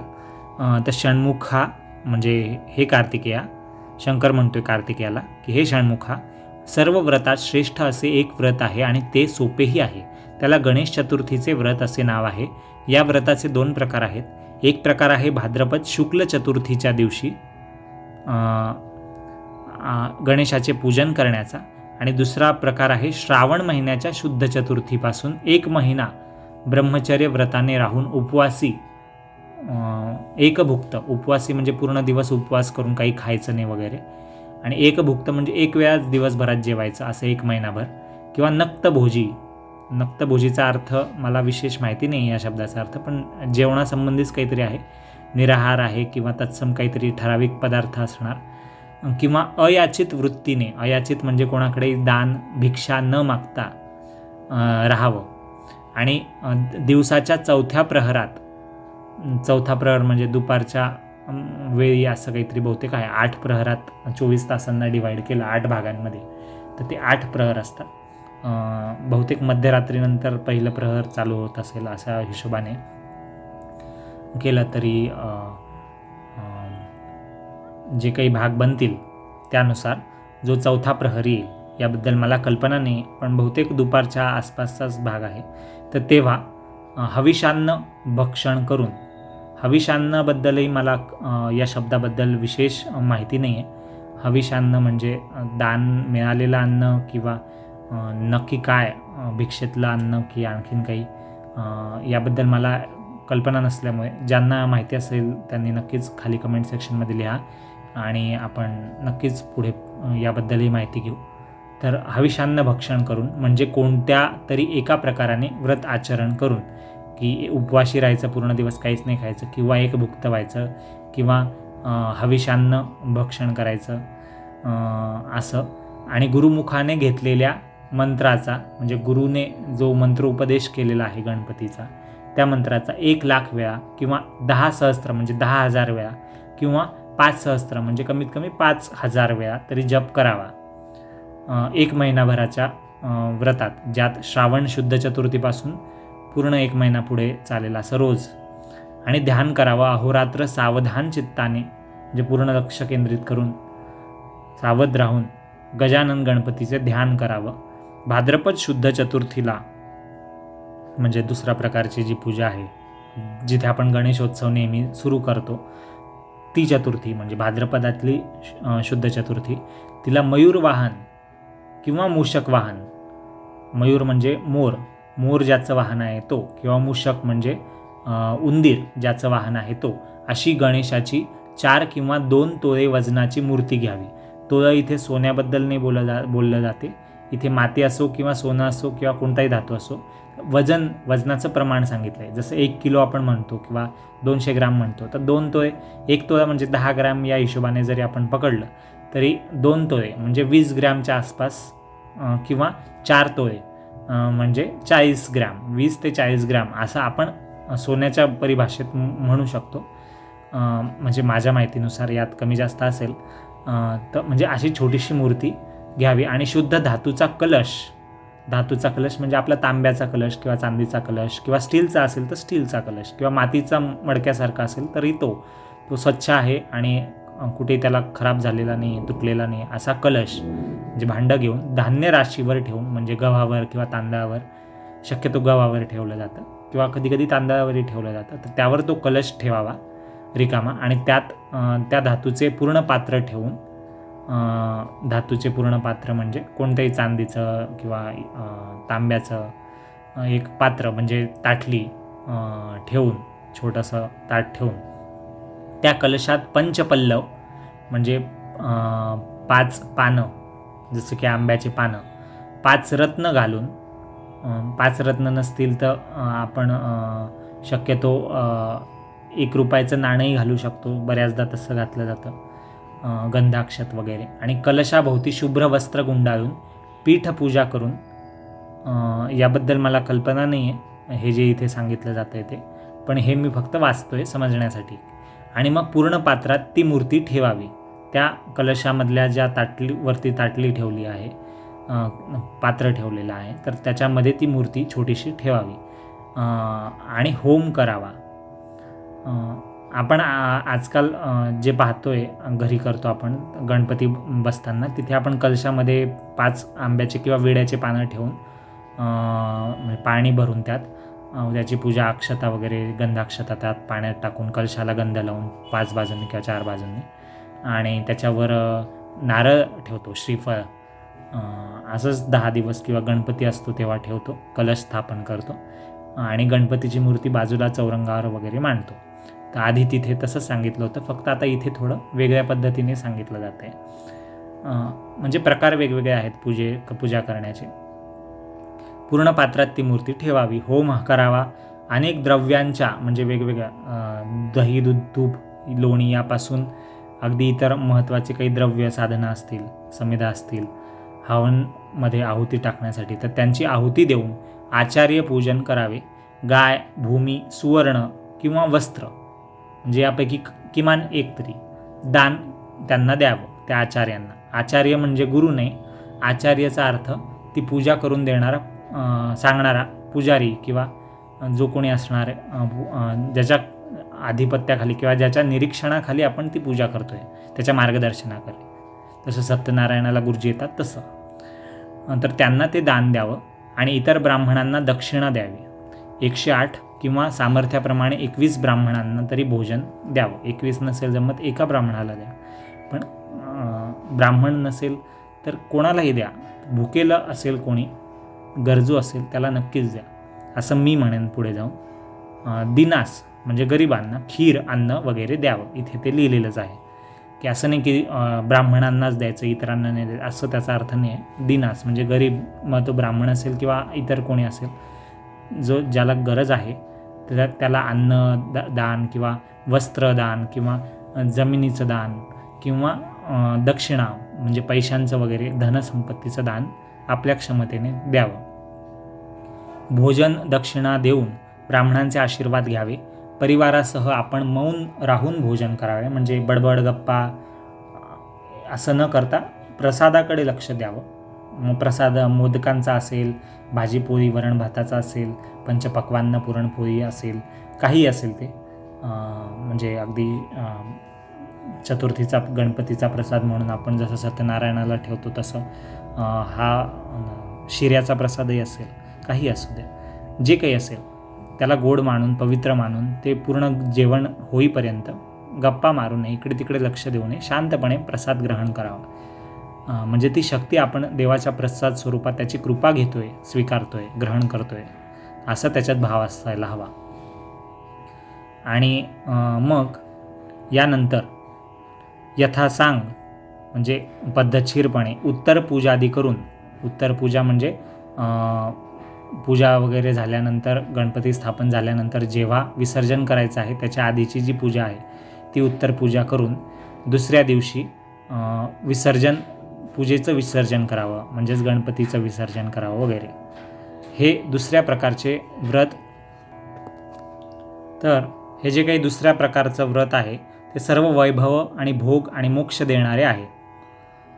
तसेच मी आधी सांगितलेले गणेश चतुर्थीच्या दिवशी पार्थिव म्हणजे मातीच्या मूर्तीचे गणेश पूजा करण्याचे व्रतही सर्व सिद्धिदायक आहे. ते व्रतही त्या दिवशी आचार्याकडे जाऊन त्यांच्याकडून गजाननाविषयी आदरभावना बाळगून व्रताचा उपदेश मागून म्हणजे व्रत कसं करायचं वगैरे आणि त्याचं काय लाभ होईल, कशासाठी करायचं असं सगळं चर्चा करून माहिती घेऊन आणि मग मंत्र घेऊन करावे असं सांगितलं. प्रथम सचैल आणि अभ्यंग स्नान करून गुरूंकडे जावे. म्हणजे स्वच्छ आंघोळ वगैरे करून आवरून नीटनेटकं तयार होऊन आणि त्यांचे अर्घ्यपाद्य इत्यादिकांनी पूजन करावे. म्हणजे त्यांचे पाय धुणं वगैरे, त्यांचं स्वागत करणं वगैरे. आणि नंतर मुली म्हणजे हिमालय पार्वतीला सांगतोय स्वतःच्या मुलीला की हे मुली पार्वती, ही व्रत शंकरानेच कार्तिकेयाला सांगितली होती, तीच मी तुला सांगितली. या व्रताला वरद गणेश व्रत किंवा गणेश चतुर्थी व्रत अशी नावे आहेत. हिमालयाला पार्वतीने विचारले की बाबा, पूर्वी हे व्रत कोणी केले होते, त्याला कसे फळ मिळाले तेही सांगा. मला शंकराची लवकर भेट व्हावी म्हणून गजाननाची मी आराधना करणार आहे. पण मला त्याविषयी जास्त जिज्ञासा किंवा कुतूहल वाटत आहे. म्हणजे जास्त जाणून घ्यायची इच्छा आहे असं पार्वती म्हणाली. तेव्हा हिमालय म्हणाला, पार्वती, पूर्वी कर्दम नावाचा चक्रवर्ती राजा होता. कर्दम नावाचा एक राजा होता. तो भृगु ऋषींकडे गेला असता त्याने विचारले भृगु ऋषींना की ऋषीवर्य, माझ्या कोणत्या पुण्याईने मला हे पृथ्वीचे निष्कंटक राज्य म्हणजे शत्रुविरहित राज्य मिळाले, म्हणजे पूर्ण पृथ्वीवर माझी सत्ता आहे, हे माझं कोणतं पुण्य होतं आधी केलेलं या जन्मात किंवा मागच्या जन्मात, ज्यामुळे मला असं भाग्य चांगलं माझं झालं, असं तो विचारतोय. भृगु ऋषी सोमकांताला ही कथा सांगत होते. सगळ्या कथा भृगु ऋषी सांगतायत सुरुवातीपासून सोमकांत राजाला गणपतीच्या या कथा. तर भृगु ऋषी म्हणाले की तो कर्दम राजा माझ्याकडे आला होता. कारण कर्दम ऋषी याच भृगु ऋषींकडे गेले होते, जे भृगु ऋषी ही सगळी गणेश पुराणाची कथा सांगत आहेत सोमकांत राजाला. म्हणून आता कर्दम ऋषी स्वतः ही गोष्ट सांगत असताना या कर्दम राजाची गोष्ट पण सांगतायत, कारण कर्दम राजा त्यांच्याचकडे आला होता हा प्रश्न घेऊन. तर त्याचीच कथा मी तुम्हाला सांगतो असं सोमकांत राजाला भृगु ऋषी म्हणाले. त्या कर्दम राजाची कथा मी तुम्हाला सांगतो. हिमालयाने ती कथा पार्वतीला सांगितली आणि ब्रह्मदेवाने व्यासांना ही गोष्ट सांगितली होती. नलराजा, चंद्रांगद आणि इंदुमती यांच्या कथाही मी सांगणार आहे असं भृगु ऋषी सोमकांत राजाला म्हणाला. आता भृगु ऋषी हे म्हणाले आणि आता पुढे या सगळ्या कथा पुढच्या प्रकरणात याच भागात आपण पाहूया. प्रकरण 14 अध्याय 52 ते 56 यांची पूर्ण गोष्ट या छोट्याशा अध्यायात आता येते आहे, ज्यात बहुतेक वेगवेगळ्या या कथा आहेत. कर्दम राजाची कथा, नल, चंद्रांगद आणि इंदुमती यांच्याही कथा. आणि यातून काय आहे, या कथांमधून काय समजेल तर गणेश चतुर्थी व्रताचं महात्म्य हेच शीर्षक आहे या प्रकरणाचं किंवा भागाचं. याच 8व्या भागात, व्हिडिओच्या 8व्या भागामध्ये 8व्या व्हिडिओमध्ये आपण आणखीन एक हे 14वं प्रकरण घेत आहोत. हरिओम. ओम गणपतये नमः. भृगु ऋषी पुढे म्हणाले की कर्दम राजा माझ्याकडे आला आणि आपले वैभव कोणत्या पुण्याईमुळे मिळाले असे त्याने भृगु ऋषी म्हणजे मला विचारले. तेव्हा मी त्याला म्हणालो, त्या कर्दम राजाला, की राजा, तू गेल्या जन्मी एक गरीब क्षत्रिय होतास, म्हणजे एक योद्धा होतास, पण गरीब होतास. तुला तुझी पत्नी आणि मुले गरिबीवरून टोचून बोलत होते, कारण तू त्यांचे पोटही नीट भरू शकत नव्हतास. तेव्हा तू घरातून निघून गेलास. अरण्यात भटकत असता तुला सौभरी नावाचे ऋषी भेटलेत. तुझे दैन्य गरिबी दूर करण्याचा उपाय तू त्यांना विचारलास की माझी गरिबी कशी दूर होईल, असं तू मागच्या जन्मात सौभरी ऋषींना विचारलं. तेव्हा त्यांनी तुला वरद गणेशाचे व्रत सांगितले असं भृगु ऋषी या कर्दम राजाला म्हणाले. त्याची गोष्ट सांगितली त्यांनी. तर मी असे म्हणालो तेव्हा या कर्दम राजाने मला गणेशाची माहिती आणि महात्म्य विचारले की महिमा काय आहे आणि गणपती कोण आहेत वगैरे.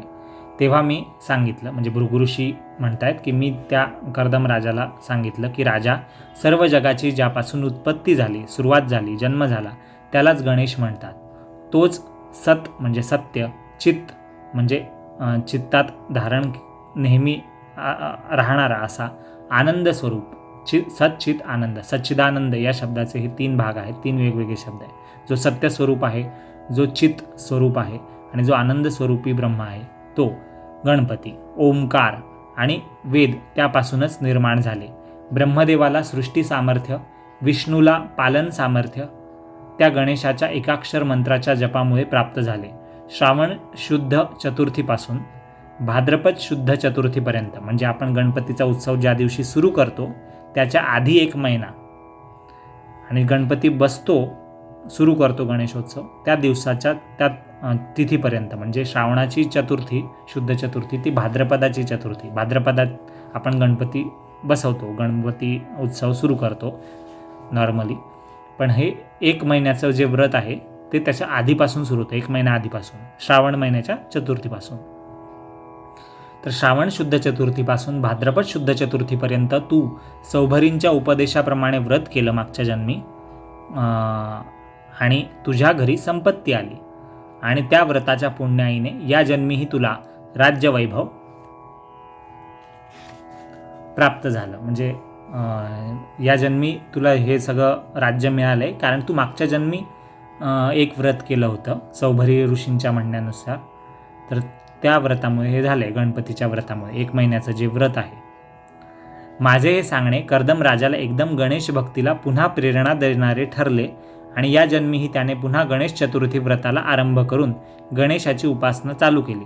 त्यामुळे त्याला सर्व सुख प्राप्त झाली आणि तो गणेशलोकी म्हणजे गणपतीच्या निवासस्थानी गमन करून म्हणजे जाऊन चिरकाल म्हणजे अनंत काळासाठी, नेहमीसाठी, कायमस्वरूपी स्वर्गसुख भोगत आहे.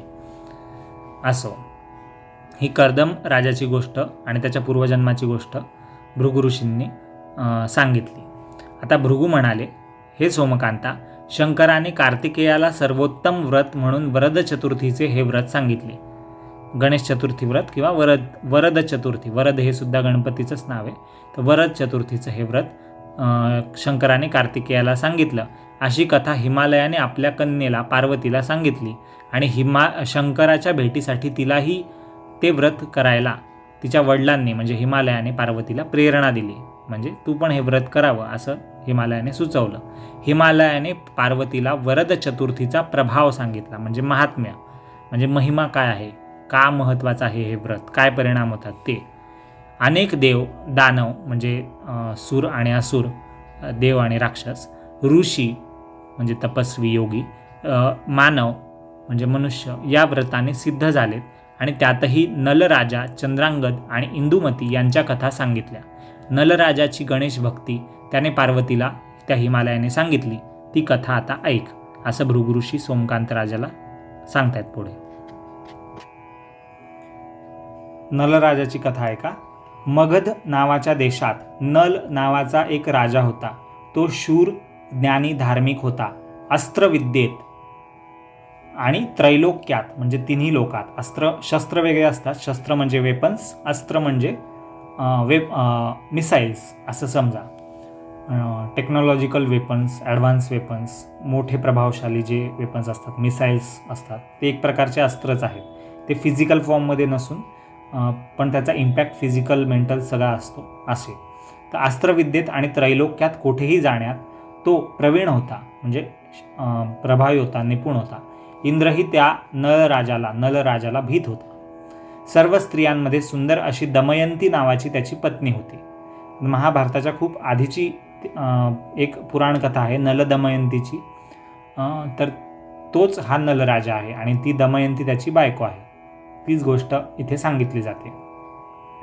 तर पुढे काय होतं, ही दमयंती नावाची त्याची पत्नी होती. त्याचा प्रधान म्हणजे त्याचा जो मिनिस्टर आहे, मेन मुख्य, तो पद्महस्त नावाचा आहे. त्याचं नाव पद्महस्त आहे, मंत्र्याचं नाव, प्रधानाचं नाव. आणि तो उदात्त, धोरणी, नीतिमान, गंभीर स्वभावाचा असा प्रधान होता, नलराजाचा प्रधान. आणि तो एकदा नलराजा सभेमध्ये बसला होता. गौतम ऋषी त्यावेळी सभेत आले.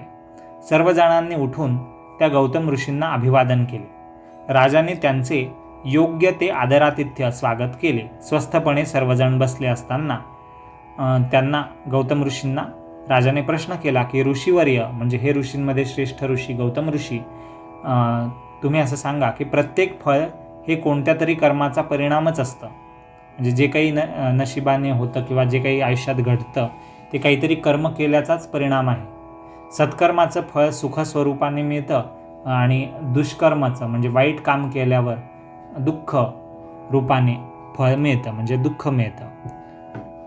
म्हणून मला असा एक प्रश्न विचारावासा वाटतो की माझं हे राज्य, ही सुंदर सुशील पत्नी दमयंती, माझे स्वामिनिष्ठ प्रधान म्हणजे प्रामाणिक असे जे मंत्री वगैरे आहेत, आणि सुखी प्रजाजन म्हणजे सगळे समाजातले माझे नागरिक, तर हे सर्व कोणत्या पुण्यकर्माचे फळ आहे, असं नल राजा विचारतो गौतम ऋषींना. तेव्हा गौतम ऋषी त्याला त्याची पूर्वकथा सांगतात की राजा, गौड देशात पिंपळपूर नगरात तू एक सामान्य क्षत्रिय वीर होतास. म्हणजे एक कॉमन मॅन होता, पण योद्धा होतास, वीर योद्धा असा होतास, क्षत्रिय होतास. तू क्षत्रिय दरिद्री होता, म्हणून गरीब होतास, म्हणून घरी त्याला सर्वजण छळत होते. म्हणजे तू जो आहेस, तू मागच्या जन्मी एक योद्धाच होतास, पण राजा नव्हतास, तू गरीब होतास, आणि गरीब होता म्हणून सगळेजण तुला त्रास देत होते. त्या छळाला कंटाळून त्याने म्हणजे तू मागच्या जन्मात घोर अरण्यात जाऊन वास्तव्य केले, म्हणजे जंगलात गेला. लोकांना वगैरे सगळ्या समाजाला त्रासाला कंटाळून तेथे कौशिक ऋषींची भेट होऊन त्याला म्हणजे हे राजा नल राजा तुला मागच्या जन्मी त्यांच्याकडून, त्या कौशिक ऋषींकडून वरद चतुर्थी व्रताचा उपदेश मिळाला. म्हणजे वरद चतुर्थी व्रत कसं करायचं, त्याचा काय फायदा होईल वगैरे वगैरे असं त्यांनी सांगितलं. त्याने म्हणजे त्या क्षत्रियाने, जो तूच आहेस मागच्या जन्मीचा, तर त्याने व्रताचे निष्ठेने आणि श्रद्धेने आचरण केले, त्यामुळे त्याचे दारिद्र्य नष्ट झाले. तो प्रसन्न मनाने घरी गेला. तेव्हा त्याच्या घरी भरपूर धनधान्य आणि संपत्ती आली. गौतमांनी त्या नलराजाला सांगितले की गेल्या जन्मीचा तो क्षत्रिय म्हणजे तूच आहेस, आणि तुझे हे वैभव संपत्ती म्हणजे त्या जन्मी मागच्या जन्मात केलेल्या गणेश चतुर्थीचे व्रताचे हे फळ तुला या जन्मात मिळाले. मागच्या जन्मातही मिळालं आणि या जन्मातही सुखसंपत्ती तुझ्याकडे आली. असो, हिमालयाने पार्वतीला चंद्रांगद राजाची गोष्टही सांगितली. आता चंद्रांगद कोण आहे, त्याचा या व्रताशी, गणेश व्रताशी कसा संबंध आहे, ती आता दुसरी गोष्ट याच भागात आलेली आहे, ती आपण पाहूया. की हिमालय पार्वतीला म्हणतोय महात्म्य सांगताना की गणेश व्रताचं महात्म्य काय आहे, जे 1 महिन्याचं किंवा आपण चतुर्थीला नेहमी गणेशोत्सव सुरू करतो भाद्रपदात त्याचं, किंवा श्रावणापासून भाद्रपदाच्या चतुर्थीपर्यंत 1 महिन्याचं जे चालतं वरद गणेशाचं व्रत, वरद चतुर्थीचं ते व्रत, कोणतंही व्रत, तर या व्रतांचं काय महात्म्य आहे, तर हे सांगताना चंद्रांगद राजाची गोष्ट हिमालय पार्वतीला सांगतोय. हिमालय म्हणतोय पार्वतीला की मालव देशाचा, मालव नावाचा जो देश होता तेव्हा राज्य होतं, तिथला राजा चंद्रांगद आणि त्याची पत्नी इंदुमती यांनी हे व्रत पूर्वी केलं होतं. चंद्रांगद राजा मोठा बलाढ्य म्हणजे शक्तिमान असा, त्याला ज्याला कोणी हरवणार नाही असा, आणि श्रीमंत असा राजा होता. म्हणजे त्या राज्याची इकॉनॉमी चांगली होती आणि त्याची सिक्युरिटी, इंटरनल एक्सटर्नल सिक्युरिटी चांगली होती, आर्मी वगैरे सगळं चांगलं होतं. त्याने यज्ञ केले, दाने दिली चंद्रांगद राजाने. त्याची सभा इंद्रसभेलाही लाजवेल अशी वैभवशाली सभा होती. त्याची इंदुमती ही मोठी धार्मिक पतिव्रता आणि देवता अतिथी यांची पूजा करण्यास तत्पर अशी स्त्री होती. पतिव्रता म्हणजे पतीची पूजा करणं किंवा पतीला आदराचं स्थान देणं, पतीच्या काय हवं नको ते पाहणं, आणि फक्त पतीचं नसतं ते, पतीचा घरातल्या सगळ्यांचा असो, आणि हे फक्त पत्नीचा धर्मशास्त्रात सांगितलं असं नाही, पतीचेही धर्म आहेत. पण हे एक प्रकारे व्रत घेते स्त्री तिच्या आयुष्यात जेव्हा ती विवाह करून येते, आणि पती हा याचक आहे जो कन्येचं दान स्वतःच्या गौरवशाली भविष्यासाठी मागतो. लग्न करताना पाणी ग्रहण करतो, म्हणजे हात तिचा धरतो, म्हणजेच तिच्याशी लग्न करतो. तर ती पतिव्रता अशी स्त्री होती, धार्मिक स्त्री, म्हणजे धर्म, आचार, विचार, नियम यानुसार तिचा जाणारी. त्या काळात तसे लोक होतेही, आताही आहेत. आणि अतिथी यांची पूजा, अतिथी म्हणजे अवेळी जे काही अनोळखी पाहुणे येत आहेत, किंवा कोणी येत आहेत तर त्यांची पूजा सेवा सत्कार त्यांना काय हवं नको ते पाहणारी अशी ती राणी होती. एकदा काय झालं की तो राजा चित्रांगद अरण्यात शिकारीला जंगलात गेला होता. शिकार का करायची तर ती काही हौस म्हणून तेव्हा करत नव्हते.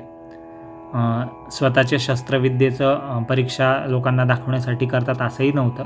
तेव्हा समाजात काही तेव्हा मांसाहार वगैरे नक्कीच असणार बऱ्याच याच्यात, त्यामुळेही असेल.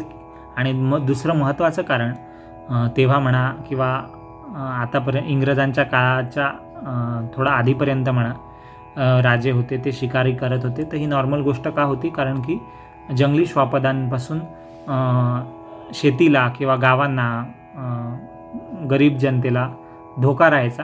तर अशा ज्या काही कंप्लेंट्स यायच्या तेव्हा राजाचे अधिकारी किंवा राजा स्वतः शिकार करणं हे एक नॉर्मल गोष्ट होती. आणि तेव्हा कोणतेही प्राणी असे लुप्तप्राय होत नव्हते जे आजकाल अभयारण्यात कायद्याच्या संरक्षणाखाली टिकवावे लागतात, तसं तेव्हा नव्हतं. त्यामुळे तो नॉर्मल प्रघात होता आणि म्हणजे परंपरा होती ती. तर तसा तो शिकारीला गेला होता. आता शिकार योग्य अयोग्य आजच्या कायद्यानुसार ही वेगळी गोष्ट झाली, पण ही त्या काळात एक भाग होता योद्ध्यासाठी किंवा राजासाठी, एक कर्तव्य होतं आणि त्यामागची कारणं होती तत्कालीन समाजाच्या गरजांनुसार. तर तो शिकारीला गेला होता. यालाच मृगया करणं असंही म्हणतात. मृगया म्हणजे शिकार. अमात्यांनी म्हणजे त्यांचे जे मंत्री वगैरे असेल त्यांनी त्या राजाला, चित्रांगद राजाला मृगयाला चलावे म्हणजे शिकार करण्यासाठी यावं अशी विनंती केली होती. राजाने काळी वस्त्र परिधान केली होती. आता काळी वस्त्र का केली असेल तर ते तत्कालीन परिस्थिती वेळेनुसार त्या जंगलाच्या परिस्थितीत कॅमोफॉज होणारे जसे आर्मीत कपडे घालतात, झाडांमध्ये हिरवे कपडे समजणार नाही पानांचे डिझाईन्स वगैरे असलेले, तसं ते एक प्रकारचं असावं असं आपण आता तर्क करू शकतो. किंवा दुसरे काही कारण असेल तर आपण पुढे पाहूया काय होतं. राजाने काळी वस्त्र परिधान केली म्हणजे काळे कपडे घातलेत आणि सर्वजण घोड्यांवर स्वार झाले होते. अनेक पशूंची शिकार झाली, कारण राजा एकटा शिकार करतोय असं नाही, त्याच्यासोबत त्याची सेनाही जाते आहे, अधिकारी जात आहेत. कुठे कोणते त्रासदायक पशु आहेत किंवा जे मरणप्राय पशु झालेले आहेत ज्यांचा त्रास होतो आहे इतरांना, किंवा जे हिंस्र पशु आहेत तर असे काही किंवा इतर पशु काही, तर त्यांची शिकार झाली. आणि सर्वजण वेगाने बाण भाले इत्यादी म्हणजे जे काही त्यांच्याकडे शस्त्र आहे त्यांचा मारा करत पशूंमागे दौडत म्हणजे पळत होते. पळत म्हणजे फिजिकली पायाने पळतात असं नाही, रथांमधून किंवा घोड्यांवरून हत्तींवरून जसं जमतंय तसं. अशा वेळी त्यांना एक राक्षसाची भयंकर टोळी दिसली.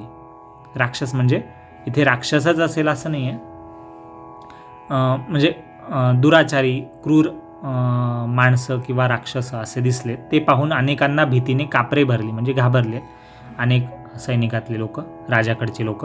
त्या राक्षसांची तोंडे दरीसारखी तर डोळे कुपासारखे म्हणजे विहिरीसारखे डोळे खोल असे होते. म्हणजे भयावह भयंकर असं त्यांचं दिसणं होतं, स्वरूप होतं. त्यांनी पसरला होता. पसरला त्यांनी की वरचा जबडा म्हणजे त्यांचा वरचा जो जॉ आहे तो आकाशाला लागल्यासारखा भासत होता. जे मोठे 11-11 असे ते होते, त्यांचं शरीर मोठं होतं, उदाहरणार्थ डायनासोर.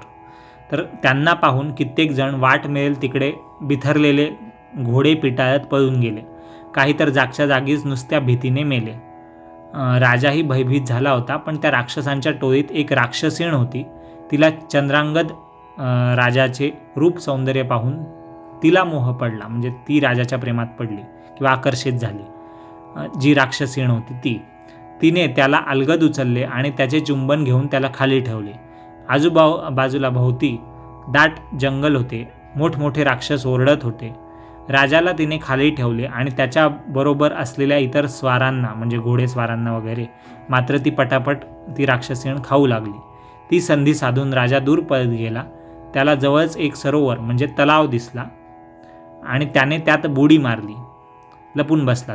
तो त्या सरोवरात खेळत असलेल्या नागकन्यांनी त्याला पकडून पाताळात नेलं. कारण असा एक महाभारतातही उल्लेख आहे, जेव्हा भीमाला खिरीतून दुर्योधन वगैरे लहानपणी विष देतात तेव्हा तो आणि त्याला समुद्रात का सरोवरात कुठेतरी ढकलून देतात, नदी असेल किंवा काही असेल ते मला आठवत नाही.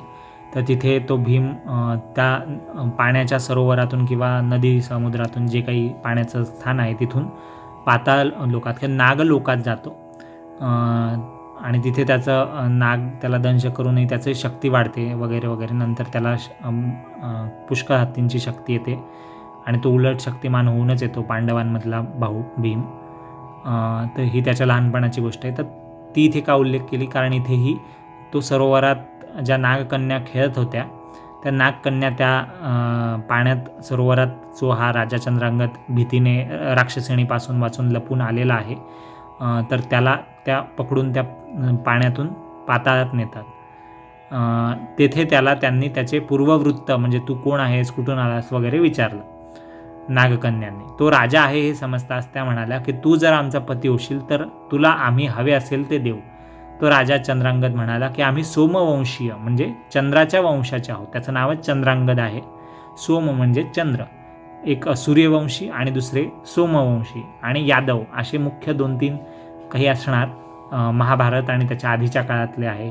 ही महाभारताच्याच म्हणजे कुरुवंशाचीच बहुतेक भरतवंशांची आहे गोष्ट का ते मला माहिती नाही, पण ही त्या आधीची महाभारताच्या आधीचीच गोष्ट आहे. त्यांच्या पूर्वजांचीच नलराजाची गोष्ट आहे. तशीच ही चंद्रांगद राजाची पण तत्सम काहीतरी गोष्ट असावी म्हणजे त्या कालावधीतली. तर तो राजा म्हणतोय की आम्ही सोमवंशीय म्हणजे जसे राजा राम सूर्यवंशी आहे तसं आम्ही सोमवंशीय राजे आहोत म्हणजे चंद्राच्या वंशातले राजे आहोत आणि आम्ही एक पत्नी व्रत पाळतो म्हणजे आमची एकच पत्नी असते, एकापेक्षा जास्त पत्न्या नसतात. म्हणजे आम्ही दुसऱ्या स्त्रियांशी लग्न संबंध वगैरे काही करू शकत नाही. परद्रव्य म्हणजे दुसऱ्याचं संपत्ती आणि परस्त्री म्हणजे दुसऱ्याची मुलगी किंवा पत्नी किंवा प्रेयसी किंवा कोणतीही दुसरी स्त्री यांची अभिलाषा इच्छा आम्ही करत नाही. आम्ही निषिद्ध कर्म करत नाही म्हणजे आमच्या नियमांनुसार हे चुकीचं निषिद्ध कर्म आहे, अयोग्य कर्म आहे, ते आम्ही करणार नाही. लग्न करणं किंवा प्रेमात पडणं इतर स्त्रियांशी. आमचं एकदा लग्न झालेलं आहे तेवढंच आम्ही एकपत्नीच असतो. मी तुमच्याकडे अतिथी पाहुणा म्हणून आलेला असता तुम्ही मला भलतेच कर्म करायला सांगून अधर्म का करता आणि माझा धर्म म्हणजे माझ्या ज्या परंपरा आहेत, माझे रीतिरिवाज आहेत, तर माझा धर्म म्हणजे माझं जे कर्तव्य आहे ते नष्ट का करतात असं तो राजा चंद्रांगद विचारतो. त्या नागकन्या त्याला म्हणाल्या ज्या पत्नीच्या प्रेमासाठी तू आमचा तिरस्कार करतोस ती तुला भेटू नये म्हणून आम्ही तुला इथेच पाताळात कैद करतो, कैदेत टाकतो म्हणजे जेलमध्ये बंधनात अडकवतो म्हणजे तू तुझ्या बायकोकडे जाणारच नाहीस असे म्हणून त्यांनी चंद्रांगदाला खरोखरच बंदिवासात टाकले. इकडे राजाने सरोवरात बुडी मारली हे पाहून ती जी बाहेर राक्षसीण होती तर त्या राक्षसिणीने त्या सरोवराचे पाणी गटागटा पिऊन टाकले. जे शिकारी राक्षसांना पाहताच आधीच नगराकडे पळून गेले होते त्यांनी राजवाड्यात जाऊन घडलेला सारा भयंकर प्रकार लोकांना सांगितला. तेव्हा सर्वत्र एकच हाहाकार उडाला. इंदुमती राणी ज्या चंद्रांगद राजाची बायको आहे ती राणी इंदुमती एकदम मूर्छित म्हणजे बेशुद्ध झाली, पडली. लोक आपले दुःख बाजूला ठेवून तिला उपचार करू लागले. ती शुद्धीवर आल्यावर आपल्या पतीसाठी ती दुःख करायला लागली, शोक करू लागली की माझा पती कसा असेल, कुठे असेल, राजा चंद्रांगद कुठे असेल असं ती दुःख करते. लोकांनी तिचे सांत्वन करण्याचा म्हणजे तिला धीर देण्याचा प्रयत्न केला. महाराज अजून जिवंत असतील, एखाद्या त्रिकालज्ञानी ऋषींच्या तोंडून आपण खरे वृत्त काय आता आहे घडलेलं आहे हे समजून घेऊ, आधी रडू नका तुम्ही असे नागरिक त्या राणीला इंदुमतीला म्हणू लागले. पण इंदुमतीने थोडंसं राहिलं आहे, इंदुमतीने फारच शोक केला, दुःख केलं. 12 वर्ष गेली. तो राजा तिथेच नागकन्यांच्या पाशामध्ये अडकून पडलेला आहे पाताळात आणि मध्ये 12 वर्षांचा काळ गेलेला आहे. राणी स्वतःला विधवा समजत होती आणि एक दिवस नारद मुनी त्या नगरातून जात होते. ते नगरात आले आणि त्यांनी तिची भेट घेतली. तिची दुःख कहाणी ऐकून नारदांनी तिला सांगितले की तुझा पती जो चंद्रांगद राजा आहे तो जिवंत आहे. तू वैधव्य व्रत धरू नकोस म्हणजे तू विधवा झाल्यासारखं वागू नकोस. तू सौभाग्य लक्षण म्हणजे कुंकू, चुडामणी, बांगड्या, जोडवे, पाटल्या जे काही तुझे दागिने आहेत आणि त्याबरोबर सौभाग्य अलंकार आहेत, मंगळसूत्र आहे, तर हे सर्व तू पुन्हा धारण कर. एखाद्या सवाष्ण स्त्रीसारखं तू सौभाग्य लक्षण धारण कर म्हणजे पुन्हा तसं जग. तुझा पती लवकरच तुला भेटेल. मी तुला पती भेटीचा उपाय सांगतो. असं नारद मुनी त्या चंद्रांगद राजाच्या पत्नीला, जी पतीच्या दुःखात पती दूर गेला आहे आणि मरून गेला अशा समजात 12 वर्ष दुःखात आहे, अशा त्या राणीला, इंदुमती राणीला स्वतःचा शिष्य समजून उपदेश करतो आहे नारद मुनी उपदेश करतायत. ते काय उपाय सांगतात ते आता ऐका. इंदुमतीला आनंद झाला. प्रधानांनी सर्व नगरामध्ये नारदांचा संदेश सांगून साखर वाटली की राजा जिवंत आहेत आणि ते परत येतील. इंदुमतीने सौभाग्य अलंकार त्यानंतर धारण केले, म्हणजे सवाष्णासारखी ती राहायला लागली. नारदांनी उपदेश केल्याप्रमाणे तिने गणेश चतुर्थीचे हे व्रत केले. त्या व्रताच्या प्रभावाने तिकडे नागकन्यांना असे वाटू लागले की आपण उगीचच या राजाला बंदीत ठेवले आहे, त्याला दुःख देऊन आपले भले होणार नाही, असा त्या नागकन्यांच्या मनात विचार आला. त्यांनी त्या चंद्रांगद राजाला सोडून दिलं आणि सन्मानाने, म्हणजे त्याचा जो काही अपमान झाला असेल त्याला मानपान देऊन समारोह करून त्या सरोवरातून बाहेर जाण्यास मदत केली. राजा सरोवराच्या पाण्यातून बाहेर आला. त्याच्याजवळ घोडा नव्हता. नागकन्यांनी त्याला एक उत्तम अश्व म्हणजे घोडा दिला. त्यानंतर राजा सरोवराच्या काठी आन्निक नित्य कृत्य उरकून घेऊ लागला. म्हणजे तो आंघोळ वगैरे करून पुन्हा एकदा बाहेर आलेला आहे 12 वर्षांनी जेलमधून, पाताळातून. तर आता तो नीट स्वस्थ होण्यासाठी आणि शुद्ध होण्यासाठी तिथे आवरतोय नेहमीचे कृत्य त्या जंगलातल्या सरोवराजवळ. तेव्हा योगायोगाने तेथे काही नागरिक आले. त्यांनी राजाला ओळखले. 12 वर्ष तो राजा पाताळात होता. त्याची मुद्रा म्हणजे त्याचा चेहरा थोडा बदललेला होता. नागकन्यांनी दिलेली दुसरीच उत्तम वस्त्रभूषणे त्याने धारण केली होती. तरीही त्यांनी राजा चंद्रांगद तो हाच आहे असे ओळखून लगेच नगरात जाऊन महाराज जिवंत आहेत आणि अरण्यात जंगलामध्ये सरोवराच्या काठी आहेत, म्हणजे तळ्याच्या काठी आहेत असे वृत्त, अशी बातमी सगळ्यांना सांगितली त्या लोकांनी. इंदुमतीची आणि राजाची प्रधानांसह एका देवालयात भेट घडवली गेली. नगरात सर्वत्र मोठा उत्सव करण्यात आला. योग्य ते धार्मिक संस्कार केले गेले. 12 वर्ष म्हणजे 12 वर्ष विरह म्हणजे दूर राहणं झालं, म्हणजे राज्यापासून बायकोपासून राजाचं वेगळं झालं, म्हणून 12 विधी करण्यात आला. म्हणजे 12 म्हणजे 12 आणि अब्द म्हणजे वर्ष, विधी म्हणजे जो काही पूजाविधी असेल तो. तर तो विधी एक व्रत केलं गेलं. पुण्याह वाचन, गणेश पूजन, गणपतीचं पूजन करून राजा राणीचं म्हणजे चंद्रांगद राजा आणि इंदुमती राणी यांचं नगरात थाटाने मिरवणूक काढण्यात आली. हत्तीवरून अंबारीत बसून त्यांनी नगराच्या मुख्य मार्गाने जाऊन राजवाड्यात प्रवेश केला आणि इंदुमती राणीने जेव्हा गणेश चतुर्थीचं व्रत तिनं कसं केलं याचं वृत्त, याची बातमी राजाला सांगितली, तेव्हा चंद्रांगद राजाने मोठ्या श्रद्धेने दरवर्षी श्रावण शुद्ध चतुर्थीपासून महिनाभर चालणारं म्हणजे श्रावण शुद्ध चतुर्थी ते भाद्रपद शुद्ध चतुर्थीपर्यंत 1 महिन्याचं व्रत गणेशाचं ध्यान करून एकभुक्त म्हणजे दर दिवशी दररोज फक्त एक वेळ जेवण करायचं, बाकी काही खायचं नाही, असं एकभुक्त राहून भाद्रपद शुद्ध चतुर्थीपर्यंत म्हणजे पूर्ण 1 महिनाभर, म्हणजे आपण गणपती उत्सव सुरू करतो त्या दिवसापर्यंत त्याच्या आधीचा 1 महिनाभर उपवास करून उपासना केली, व्रत केलं राजाने स्वतः, जसं राणीने आधी केलं होतं. त्याने गणेश चतुर्थीला महोत्सव केला. त्यानंतर त्या दाम्पत्याला म्हणजे त्या जोडप्याला, कपलला कधी विरह म्हणजे एकमेकांपासून वेगळं राहणं असा विरह सोसावा लागला नाही, सहन करावा लागला नाही. हिमालयाने पार्वतीला या कथा सांगितल्या, नलदमयंतीची कथा आणि या चंद्रांगद आणि इंदुमतीची कथा सांगितली. तेव्हा पार्वतीने ते व्रत सुरू केले, कारण तिलाही शंकराचा शोध घेत होती ती आणि वडिलांपर्यंत येऊन पोचली होती आणि वडिलांनी तिला गणेश आराधना, गणेश व्रत करायचं, वरद गणेश व्रत करायचं सांगितलं होतं. गणेश चतुर्थीचं व्रत जे आपण गणपती उत्सव करतो किंवा त्याच्या आधी महिनाभर जे वेगळं व्रत केलं जातं, जे जास्त लोकांना माहीत नसतं, पण इथे त्या व्रताबद्दलही सांगितलं आणि या दुसऱ्या व्रताबद्दल जे आपण सार्वजनिकरित्या किंवा घरोघरी करतो गणपती स्थापन करून, तर हे दोन्ही गणेशाचीच व्रत आहेत. यांचं महत्त्व या भागात आपण पाहिलं आहे. तर आणि भक्तांच्या कथाही समजल्या. तर हे व्रत आता पार्वतीने वडिलांकडून समजून घेऊन स्वतः सुरू केलं आहे. तर ती फक्त दूध प्राशन करून राहू लागली, म्हणजे महिनाभर ती फक्त दूध पित होती आणि दिवसभरात बाकी काही नाही.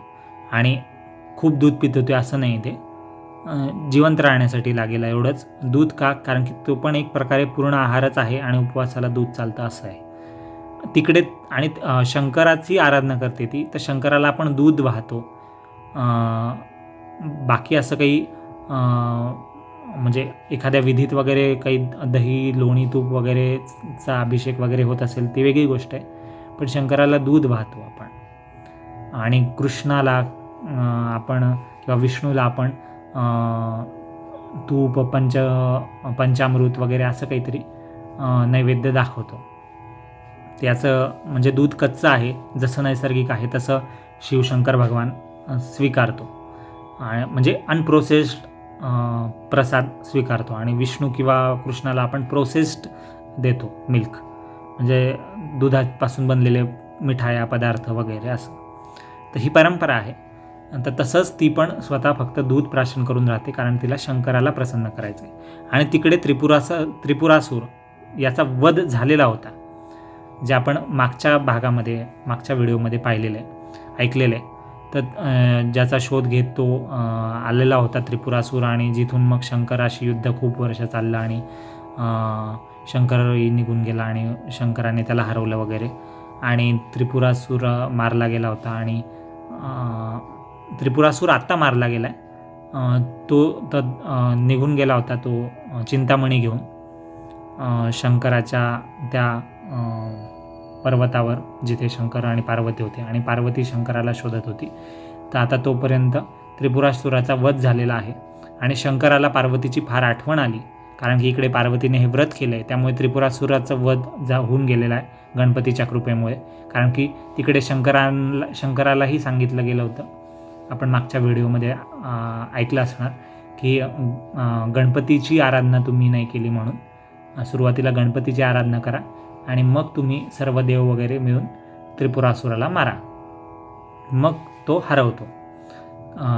आणि तिकडेही गणपती प्रसन्न झाला शंकराला, आणि इकडे पार्वतीला प्रसन्न झाला, आणि तिला तिचा पती आता कसा भेटतोय ते पाहूया.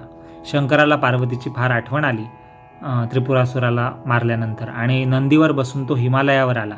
त्याने गणेश चतुर्थीच्या दिवशीच पार्वतीच्या आश्रमात, म्हणजे पार्वती जिथे उपवास वगैरे व्रत करून राहत होती तिथे प्रवेश केला, वडिलांच्या म्हणजे पर्वतराज हिमालयाच्या कुशीमध्ये.